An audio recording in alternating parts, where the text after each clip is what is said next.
अस्सलाम वालेकुम dear students. आज के जो है इस वीडियो लेक्चर में हम सिंध पब्लिक सर्विस कमीशन का सब्जेक्ट स्पेशलिस्ट का जो आज पेपर हुआ है उसके बारे में बात करेंगे। कुछ स्टूडेंट्स का मानना है कि ये पेपर मुश्किल था, कुछ का मानना है कि ये आसान था, जबकि मैं ये समझता हूँ कि पेपर एक बैलेंस्ड पेपर था। इसमें लिंग्विस्टिक्स लिटरेचर के वो सवालात पूछे गए हैं जो कि कॉमनली नोन हैं। कॉमनली नोन कैसे हैं वो मैं आपके सामने डिस्कस करूंगा, आप खुद समझ जाइएगा कि कैसे ये सवालात ऐसे हैं जो कि बहुत फ्रीक्वेंटली आप इनको अपनी किताबों में पढ़ चुके हैं। कुछ सवालात ऐसे हैं जिनकी तादाद 7 या 8 है, जो कि मुश्किल हैं, एडवांस लेवल के हैं। जिन स्टूडेंट्स ने उनको करने की कोशिश की है, नेगेटिव मार्किंग की वजह से मेरिट में वो कम रह जाएंगे। मेरिट कितना बना है इसकी बहुत ज़्यादा प्रिडिक्शन करने की ज़रूरत नहीं है, लेकिन एक अंदाज़ा आप लगा सकते हैं। इस पेपर को हल करने के बाद आंसर की मैं आपके साथ शेयर कर दूंगा, डिस्क्रिप्शन में आप उसको देख सकते हैं। मैं सिर्फ मुख्तसर और चंद सवालों को आपके सामने पेश करके आपको वजाहत दूंगा। पहला सवाल है कि what is the term for simplified language that develops as a means of communication between groups with no common language. जब भी आप लिंग्विस्टिक्स पढ़ते हैं, सोशियो लिंग्विस्टिक्स, तो ये आपको कॉमन एक इसका पता लग जाता है कि ये इसका जो है वो जवाब कॉमन आंसर है इसका, यानी ये कोई इतना मुश्किल सवाल नहीं पूछा गया आपसे। ठीक है, तो ये पिजिन इसका जो है कॉमन आंसर है। नेक्स्ट क्वेश्चन पे अगर हम चलें कि who is considered the poet of the past and who is the poet of the future. तो कीट्स एंड शैले का जब भी हम जिक्र करते हैं तो हम ये कहते हैं कि कीट्स जो है वो हेलेनिस्टिक एलिमेंट्स के साथ अटैच है ज्यादा। यानी कीट्स को कहते हैं कि जो ज्यादा ग्रीक जो एलिमेंट्स हैं उसकी पोइट्री में हमें नजर आते हैं। शैले के बारे में हम बात करते हैं तो हम कहते हैं कि भी ये पोइट है किसका, फ्यूचर का। और रेवोल्यूशनरी एलिमेंट हमें जो है वो शैली की पोइट्री में हमें नजर आते हैं। तो इस एस्पेक्ट से ये जवाब इसका दुरुस्त है।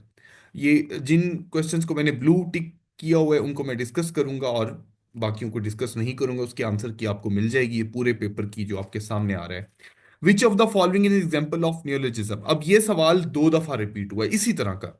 ठीक है, यानी कॉमन क्वेश्चन है, जिन्होंने बेसिक जो है वो लिंग्विस्टिक्स पढ़ी हुई है उसको वो आसानी से इसको कर सकते हैं, अनलेस के कुछ क्वेश्चन जिनको हम देखते हैं कि वो थोड़े से एडवांस लेवल के थे। तो न्यूलिज्म का सबको पता है कि न्यूली क्वाइंड वर्ड होता है, और ऐसा एक्सप्रेशन तो सेल्फी एक मॉडर्न टर्म है।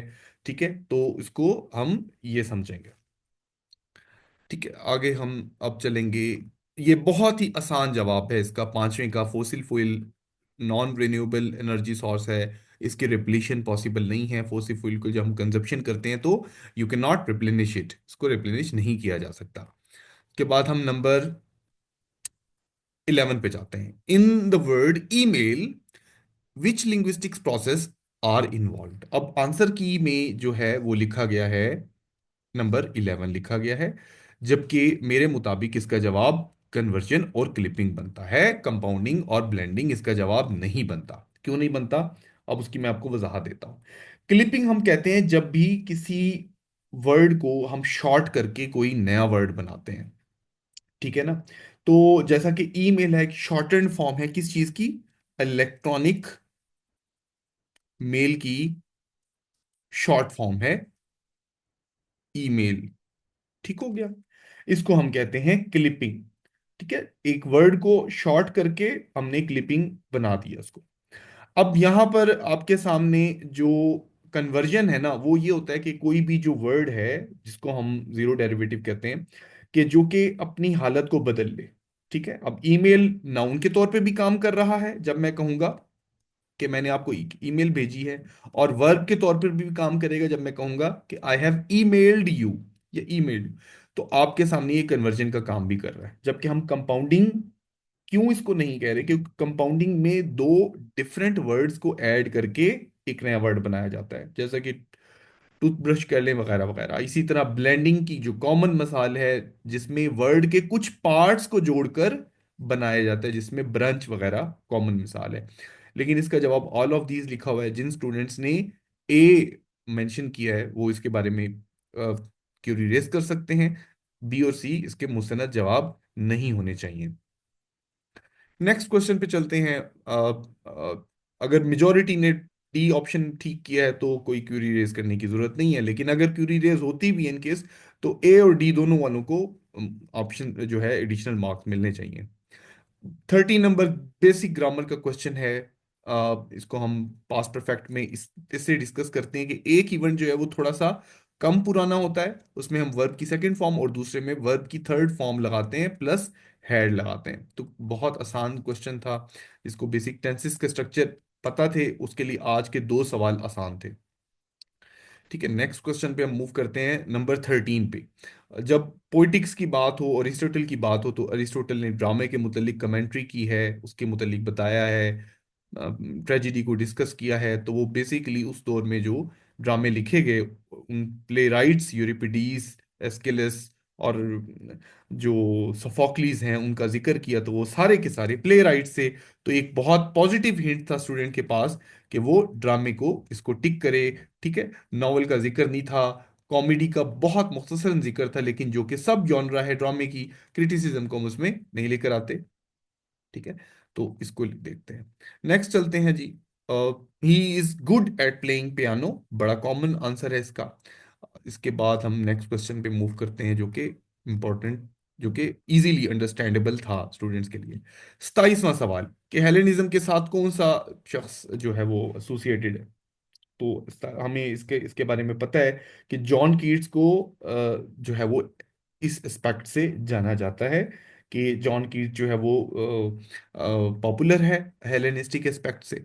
तो इसके लिए ये जो रॉबर्ट बर्न्स का है ये जवाब दुरुस्त मालूम नहीं होता। इसके बाद टू ड्रा द लाइन का मतलब होता है लिमिट सेट करना। ठीक है, अगर इसका ऑप्शन कोई और लिखा हुआ है तो वो जवाब गलत है। टू सेट लिमिट्स इसका बेहतर जवाब और मुनासिब जवाब है 28 का। नंबर 32 की बात करते हैं, क्या है? Which of the following refers to the unity of structural elements in a text. तो इसमें जो है आपका क्वेश्चन जो है वो बिल्कुल दुरुस्त जवाब है, क्योंकि ये यूनिटी ऑफ स्ट्रक्चरल एलिमेंट की बात करता है। ठीक है, स्ट्रक्चरल एलिमेंट की, जबकि कोहेरेंस जो है वो लॉजिकल फ्लो की बात करता है, ओवरऑल मीनिंग में कि सेंस बन रहा है कि नहीं बन रहा। ठीक है, इसके बाद दो बड़े आसान और मजेदार सवाल हैं जिनको लिंग्विस्टिक्स के वो लोग जिन्होंने इसको अच्छे से समझा आसानी से हल कर सकते हैं। कि लैंग्वेज डाइवर्ज कब होती है और कन्वर्ज, और जो कन्वर्जेंस कब आता है, तो वो आपके सामने है कि लैंग्वेज की कन्वर्जेंस उस वक्त होती है जब दो से ज्यादा जो लैंग्वेजेस हैं वो आपस में शेयर करें फीचर, कन्वर्ज करें। अगर आपने फिजिक्स पढ़ी है तो आप देखा होगा कि जहाँ पे आप लाइट के बारे में बात करते हैं कि लाइट कहाँ पे कन्वर्ज हो रही है, तो वो एलिमेंट अगर आप इसमें ऐड करते थोड़ा बहुत तो आप स्पेक्ट से इसको समझ सकते थे। स्ट्रीम ऑफ कॉन्शियसनेस बहुत आसान इजीली अंडरस्टैंडेबल क्वेश्चन है, यानी बहुत हाई फाई सवालात नहीं थे, लेकिन नेगेटिव मार्किंग ऐसी चीज़ है जो कि आपके नंबर गिरा सकती है। तो वो कल भी मैंने स्टूडेंट्स को वार्निंग दी थी कि you should be very careful. Aestheticism क्या है, पोस्ट मॉडर्निज्म के क्या एलिमेंट हैं, रेड प्लेनेट क्या है, कॉमन करेंसी का सवाल छोड़ देना चाहिए था, चाइना वाला। बहरहाल ये ऐसे सवाल आते हैं। प्रोटैगनिस्ट कौन है, बहुत इजी आसान सवाल आते हैं जिनको आप समझ सकते हैं। स्ट्रक्चरलिज्म नहीं हो सकता, फॉर्मलिज्म नहीं हो सकता नंबर 41 का। पोस्ट मॉडर्निज्म इसका मुस्तनद और अच्छा जो है वो जवाब होना चाहिए था। तो ये इसका जवाब टिक कर देना चाहिए था आसानी से। इसके बाद नंबर 42 पे अगर हम आए, तो नंबर 42 पे भी वही सवाल है कि नया वर्ड जो है वो ऐड किया जाए तो क्या होता है, new formation of new word को कैसे किया जाएगा। ठीक है, तो नियोलॉजिज्म इसका बेहतर जवाब था। नंबर 43 पे हमारे पास आए तो इसमें क्या बात पूछी गई इसको हम मुख्तसरन डिस्कस करते हैं, उसके बाद हमारी वीडियो का अख्ताम हो जाएगा। Who introduce Prague school of linguistics and structural functionalism. अब यहाँ पे एक थोड़ा सा ना कंफ्यूजन है कि प्रैग स्कूल के साथ कौन एसोसिएटेड है और स्ट्रक्चरल फंक्शनलिज्म के साथ कौन एसोसिएटेड है। चलो जरा गौर से देखें, प्रैग स्कूल के साथ सबसे पहले आता है रोमन जैकobson का नाम। ठीक है, प्रैग स्कूल में 1930s के करीब जो कंट्रीब्यूशन है इसकी, जिसने स्ट्रक्चरल फंक्शनलिज्म के ऊपर बड़ा काम किया। अब यहाँ पर अक्सर स्टूडेंट जो है वो कंफ्यूज हो जाते हैं, वो फंक्शनल लिंग्विस्टिक्स के ऊपर आ जाते हैं। स्ट्रक्चरल फंक्शनलिज्म अलग चीज़ है और फंक्शनल लिंग्विस्टिक्स अलग चीज़ है। तो जो जो हेलिडे है इसका काम जो है वो फंक्शनल लिंग्विस्टिक्स के ऊपर है, इसको आप प्रैग स्कूल ऑफ लिंग्विस्टिक्स के साथ एसोसिएटेड नहीं करेंगे। तो पहला जवाब इसका दुरुस्त जवाब है। ठीक है, और इसके बाद नेक्स्ट क्वेश्चन पे अगर हम मूव करें जो हमने रखा हुआ है, देखें। अकॉस्टिक फिनेस्टिक्स फोनेटिक्स आसान जवाब है, कोई मुश्किल नहीं है सवाल। 45 में भी अगर आप सवालों को तरतीब से देखें, कन्वर्जन ऐसा जो वर्ब नाउन काम कर सके। इसके अलावा क्लिपिंग, शॉर्ट एब्रीवेशन, फिर इसके अलावा टूथपेस्ट, दो सेपरेट वर्ड्स को जोड़ देना, ब्रंच, दो वर्ड्स के पार्ट्स को लेना और जोड़ देना, ब्लेंडिंग। तो ये आपके पास पहली कंपोजिशन ठीक आ रही है, इसको आपने कर देना था। तो वो तमाम स्टूडेंट्स जिनको मैं बताना चाहूंगा जिन्होंने तैयारी के लिए लिंग्विस्टिक्स फॉर ग्रेजुएट्स खरीदी मुझसे, उनके लिए उनका मैं मशकूर हूँ कि उन्होंने मुझे सपोर्ट किया।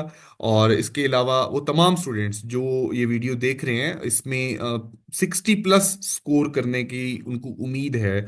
वैसे तो मेरिट होपफुली, मेरा जो अंदाज़ है 65 से ऊपर ही रहेगा, लेकिन जो 60+ समझ रहे हैं वो उनको चाहिए कि वो इंटरव्यू की तैयारी शुरू करें। मेरी इंटरव्यू की तैयारी के हवाले से प्लेलिस्ट मौजूद है। वो लोग जो हाई अचीवर्स हैं, जो समझते हैं कि उनको उनकी रिकमेंडेशन हो सकती है, वो मुझे अब पेड मेरी जो है वो कोर्स में ज्वाइन भी कर सकते हैं इंटरव्यू का। मेरे दिए गए नंबर पर 0322515152 पर राब्ता कर सकते हैं।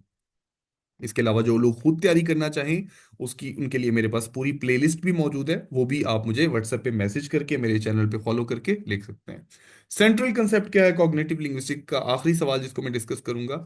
लैंग्वेज जो है इन्फ्लुएंस की जाती है कॉग्निटिव एक्सपीरियंस से। ठीक है, हमारा जो एक्सपीरियंसेस हैं, जो हम अंडरस्टैंड करते हैं लैंग्वेज को, हमारी मेंटल रिप्रेजेंटेशन और जो सेंसरी एक्सपीरियंसेस हैं, वो बहुत वैल्यूएबल होती हैं, ताकि हम किस तरीके से शेप दे सकें अपने एक्सपीरियंसेस को, बजाय कि हम कहें कि या सिर्फ समाज की या सोशल कन्वेंशंस के ऊपर डिपेंड है लैंग्वेज। तो ये कॉग्निटिव जो है कंसेप्ट जो हैं, इनके ऊपर भी हमारी लैंग्वेज डिपेंडेंट है। सवाल आपके सामने है, वो तमाम स्टूडेंट जो पंजाब से, सिंध से, केपीके से, बलूचिस्तान से ताल्लुक रखते हैं, वो समझ सकते हैं कि ये सवालात कोई मुश्किल सवालात नहीं हैं, आसान सवालात हैं। मेंटल डिक्शनरी के बुनियादी वजह क्या है, टाइप क्या है मेंटल डिक्शनरी के, लेक्सिकॉन है। तो मसला कहाँ पर आया स्टूडेंट्स को?